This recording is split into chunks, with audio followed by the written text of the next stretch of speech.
नमस्कार और शिरडी साईं बाबा के चमत्कारों के केंद्र में आपका स्वागत है। आज हम एक ऐसे व्यक्ति की शक्तिशाली सच्ची कहानी जानने जा रहे हैं जिसका भाग्य मृत्यु द्वारा तय किया गया था, लेकिन जिसे दिव्य कृपा ने फिर से लिख दिया। श्रद्धा की अद्भुत शक्ति का साक्षी बनने के लिए तैयार हो जाइए। ये भीमाजी पाटिल की कहानी है, जो नारायण गांव के एक धनी व्यक्ति थे। लगभग 1909 में उन पर दुख का पहाड़ टूटा। भीमाजी को तपेदिक यानी टीबी की एक गंभीर और पुरानी बीमारी हो गई। उन्हें भयंकर पीड़ा झेलनी पड़ी, लगातार बुखार, एक अथक खांसी और खून की दर्दनाक उल्टी, जो कभी कभी हर 5 मिनट में होती थी। उन्होंने हर इलाज आजमाया, लेकिन उनकी हालत बिगड़ती ही गई। उनके बचने की सारी उम्मीदें खत्म हो चुकी थी।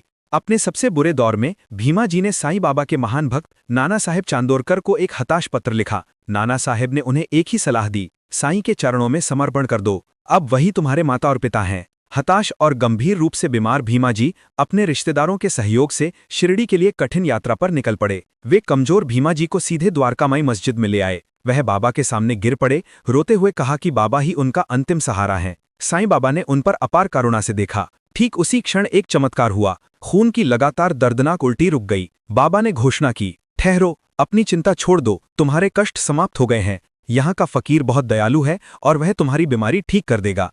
बाबा ने उन्हें कोई दवा नहीं दी। उन्होंने केवल अपने शक्तिशाली वचन और एक चुटकी उदी पवित्र राग से ही उनके कष्टों को शांत कर दिया। फिर उन्होंने भीमा जी को पास के ही एक असुविधाजनक घर में रहने का निर्देश दिया। वहां रहने के दौरान बाबा ने 2 गहरे सपनों के माध्यम से उनका इलाज पूरा किया, मानो उनके पिछले नकारात्मक कर्मों को साफ कर रहे हों। पहले सपने में भीमा जी ने खुद को एक लड़के के रूप में देखा जिसे गलती करने पर उसके स्कूल मास्टर ने मारा। दूसरे, अधिक तीव्र सपने में उन्होंने अपनी छाती पर एक भारी वजन का दबाव महसूस किया, जिससे उन्हें भयंकर दर्द हुआ। जब वे उठे तो वह अजीब सपना वाला दर्द चला गया था। इससे भी अधिक चमत्कारी यह था कि बुखार और खांसी पूरी तरह से गायब हो चुके थे।